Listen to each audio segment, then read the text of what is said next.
Okay, y'all, so we're about to have a conversation about Drag Race. And by a conversation, I mean a real conversation about Drag Race because things have gotten out of hand.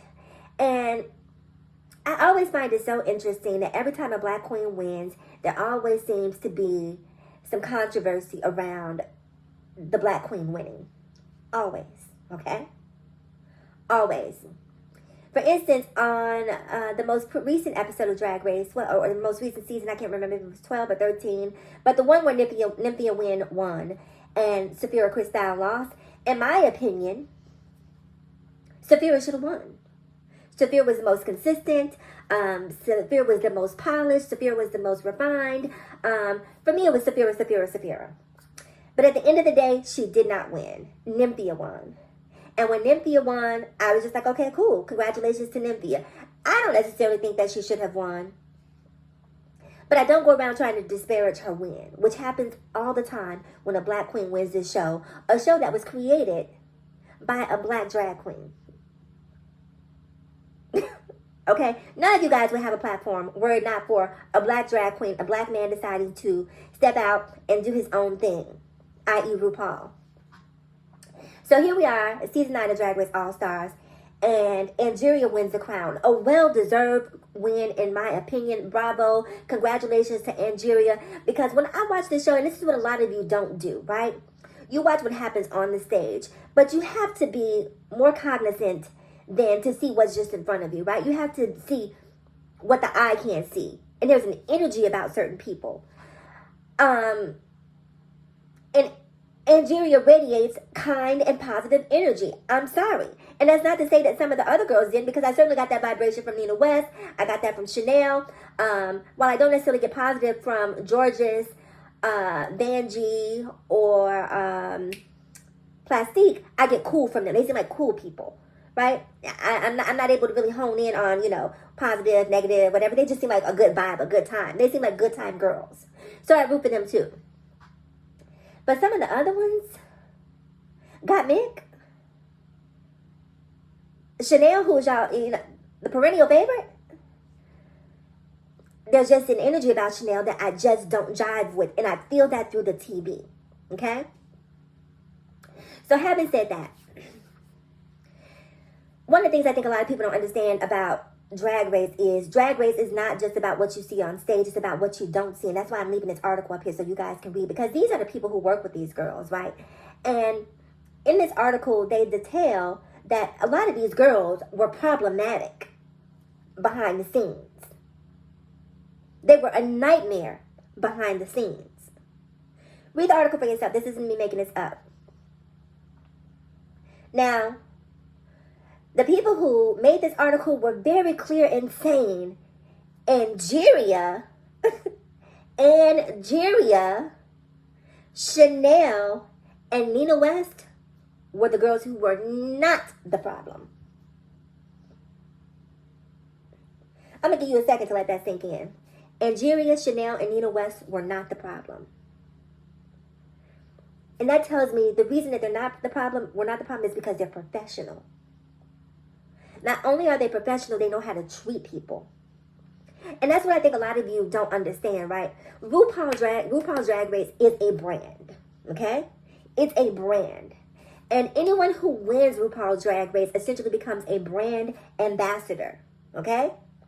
You get to go out throughout the world and you get to represent this brand and exemplify its goodness, okay?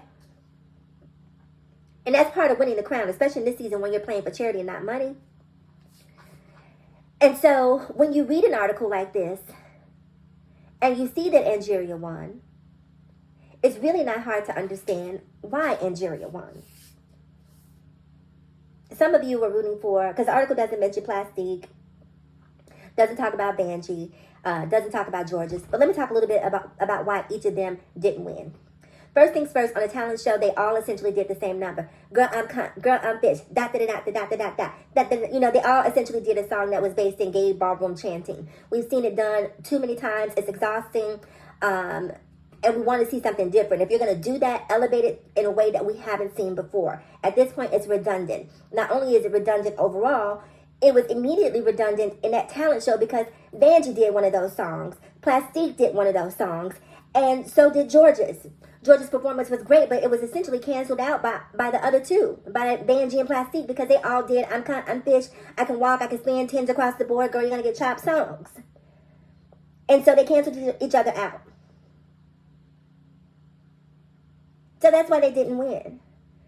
Vanjie, who to me is so funny, so kind, so likable, just, a cool around the way girl, is not going to be the type of energy and personality that RuPaul's Drag Race will want for a brand ambassador. As funny as she is, as cool as she is, I wouldn't want that as my brand ambassador. Because she's great and she's cool, but she's not professional. There's no telling what might come out of Vanjie's mouth when she's representing your brand. The same is true of George's. George's, all she talks about is weed, smoke, weed. I have nothing against people who smoke weed. I'm sure RuPaul doesn't have anything against people who smoke weed. George's is not eloquent. George's is not well-spoken. The same is true of Vanjie. The two of them are just cool around the way ghetto girls, if I'm being honest. And that's not what RuPaul wants for the brand. That's not who RuPaul wants representing the brand. So they didn't win. Nymphia Wynn, well, Plastique is essentially canceled out because Nymphia Wynn just won. You can't have two Asian queens being back-to-back, winning back-to-back. And Plastique was great to me. Let me say that, right? Because I hear a lot of people coming underneath my comments saying about Plastique, as if I disagree that Plastique was great. Plastique was great, and there were definite lip syncs, in my opinion, that Plastique should have won that she didn't. But I've said it once, I'll say it again, Plastique was one-dimensional. Everything was sex, and there was no diversity in her drag. It didn't have any levels. It was very one-dimensional, and that was problematic, and that was the reason why we didn't see her win. And also because Nymphia Wynn just won Drag Race, Sophia Cristale did not. RuPaul is aware of what is out here in the ether. RuPaul's team is aware of what is out here in the ether. And RuPaul realized you got to give this group some, that group some. Everybody doesn't get 100% of what they want. Case in point, it had to have been season 8 of All Stars when Jinx Monsoon won. But in order to win, she had to lip sync against Shea Coulee. Shea Coulee mopped the floor with Jinx Monsoon on Judas. I don't care what anyone says. All Jinx Monsoon did was drop to her knees and twirl a red garment in a circle. Shea performed. She hit beats. She had choreography. She was in the pocket. Shea murdered that song. But Shea didn't win that lip sync because it was impossible to give that lip sync to her because Jinx had murdered the entire season. And even though, yes, girl, you won this lip sync, we can't give the season to you because Jinx murdered it. And say what you will about Jinx. Jinx is not the best dressed, the best costumed. She's not the best lip syncer. She's not the prettiest. But Jinx is intelligent. Jinx is likable. Jinx is funny. Jinx is articulate. And this is why you continue to see these types of queens win RuPaul's Drag Race. Think about every queen that has won. After, Tyra Sanchez, and RuPaul had those sort of issues with Rulaska and Willem and those types of girls. RuPaul is very conscious about who's going to win this crown, who's going to represent me, because RuPaul wants to make sure that someone represents this crown in a positive light. And when you see these stories about girls, and I know they're talking about Roxxxy. I can look at Roxxxy and tell that Roxxxy is problematic. I can look at Roxxxy and get a sense for that energy. This is who these people are talking about. I'm not saying they're not talking about other girls, but when your favorite Roxxxy didn't win, don't get mad at Angeria. Get mad at Roxxxy for not knowing how to behave, not knowing how to treat people, and not understanding that the brand goes beyond just what you do on stage. It's also what you do off stage. And before I leave, let me say this. It is 2024. We are on the verge of seeing our first woman president, universe willing. I hope that Kamala is able to finally break that glass ceiling and we get a black Asian woman president.